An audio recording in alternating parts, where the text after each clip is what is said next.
Hi guys, and welcome to the tutorial where we will explain how to transfer Apple Pay to Cash App. So let's get started. So the short answer is, you can't transfer money directly from Apple Pay to Cash App, but there is a workaround to move the funds between the two. Here's how you can do that. Step 1. Transfer funds from Apple Pay to your bank account. If you have an Apple Cash balance, the first step is to move your money from Apple Pay to your bank account. In order to do this, open the Wallet app on your iPhone or iPad. Now tap your Apple Cash card and then the More button. Next, select Transfer to Bank. After that, enter the amount to transfer and tap Next. Now you must select 3 business days for a fee-free transfer. Next, confirm with Face ID, Touch ID, or passcode. It's also possible to move money instantly to your linked debit card if you're in a hurry, but there's a fee for this service. Step 2.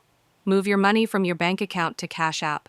So once the money from Apple Pay has safely landed in your bank, you can move it to Cash App. For this, open Cash App and tap the Money tab. Now press Add Cash and confirm the amount. Next, tap Add and confirm with Touch ID or your PIN. And that's it, you are done.